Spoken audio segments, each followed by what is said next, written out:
ರಾಜ್ಯಕ್ಕೆ ಮುಂಗಾರು ಎಂಟ್ರಿ ಆದ ನಂತರ ಮುಂಗಾರು ಮಳೆಯ ಪ್ರಮಾಣ ಸ್ವಲ್ಪ ಕಡಿಮೆ ಆಗಿತ್ತು. ಈಗ ಮತ್ತೆ ನಾಳೆಯಿಂದ ದೊಡ್ಡ ಮಟ್ಟದಲ್ಲಿ ಮಳೆಯಾಗುವಂತಹ ಮುನ್ಸೂಚನೆಯನ್ನು ಹವಾಮಾನ ಇಲಾಖೆ ಕೊಟ್ಟಿದೆ.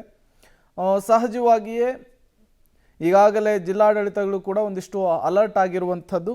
ಉಡುಪಿ ಜಿಲ್ಲಾದ್ಯಂತ ನಾಳೆ ವ್ಯಾಪಕ ಮಳೆಯಾಗುವ ಸಾಧ್ಯತೆ ಇದೆ ಅಂಥೇಳಿ ಹವಾಮಾನ ಇಲಾಖೆ ಮಾಹಿತಿ ಕೊಟ್ಟಿದೆ. ಉಡುಪಿ ಜಿಲ್ಲೆಯಲ್ಲಿ ನಾಳೆ ರೆಡ್ ಅಲರ್ಟ್ ಅನ್ನು ಘೋಷಣೆ ಮಾಡಲಾಗಿದೆ.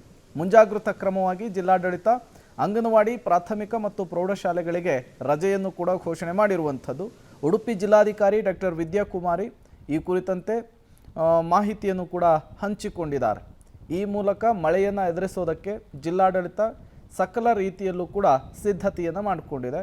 ಕೇವಲ ಕರಾವಳಿ ಭಾಗ ಮಾತ್ರ ಅಲ್ಲ, ಕಾಫಿನಾಡು, ಮಲೆನಾಡು ಭಾಗದಲ್ಲೂ ಕೂಡ ನಾಳೆ ವರುಣನ ಅಬ್ಬರ ಜೋರಾಗುವಂತಹ ಸಾಧ್ಯತೆ ಇದೆ.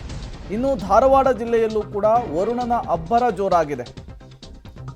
ನವಲಗುಂದ ತಾಲೂಕಿನ ಯಮನೂರು ಗ್ರಾಮದಲ್ಲಿ ಮಳೆ ಅವಾಂತರವನ್ನು ಸೃಷ್ಟಿ ಮಾಡಿದೆ. ಮನೆಗಳಿಗೆ ಮಳೆ ನೀರು ನುಗ್ಗಿ ಜನಜೀವನ ಸಂಪೂರ್ಣವಾಗಿ ಅಸ್ತವ್ಯಸ್ತಗೊಂಡಿದೆ. ನೀರನ್ನು ಹೊರಹಾಕಲಿಕ್ಕೆ ಜನರು ಹರಸಾಹಸ ಪಡಬೇಕಾದಂತಹ ಪರಿಸ್ಥಿತಿ ನಿರ್ಮಾಣವಾಗಿದೆ. ಸುಮಾರು 1 ಗಂಟೆಗಳ ಕಾಲ ಸುರಿದಂತಹ ಮಳೆಗೆ ಹೆದ್ದಾರಿ ಸಂಪೂರ್ಣವಾಗಿ ಜಲಮಯವಾಗಿದೆ. ಧಾರವಾಡ ಜಿಲ್ಲೆಯಲ್ಲಿ ವರುಣನ ಅಬ್ಬರ ಯಾವ ರೀತಿ ಅವಾಂತರ ಸೃಷ್ಟಿಯಾಗಿದೆ ಎನ್ನುವುದನ್ನು ನೀವು ನೋಡ್ತಾ ಇದ್ದೀರಿ. ಮುಂಗಾರು ಎಂಟ್ರಿಯ ನಂತರ ಮಳೆಯ ಪ್ರಮಾಣ ಸ್ವಲ್ಪ ತಗ್ಗಿತ್ತು. ಮುಂಗಾರು ದುರ್ಬಲವಾಯಿತು ಅನ್ನುವಂತಹ ಮಾತುಗಳು ಕೂಡ ಕೇಳಿ ಬರ್ತಾ ಇತ್ತು. ಇದರ ನಡುವೆ ಈಗ ಕೇರಳ ಭಾಗದಲ್ಲಿ ಮತ್ತೆ ಮಳೆ ಅಬ್ಬರಿಸ್ತಾ ಇದೆ. ಅದರ ಪರಿಣಾಮ ಈಗ ರಾಜ್ಯದ ಹಲವು ಜಿಲ್ಲೆಗಳಲ್ಲೂ ಕೂಡ ವರುಣನ ಅಬ್ಬರ ಜೋರಾಗ್ತಾ ಇರುವಂಥದ್ದು.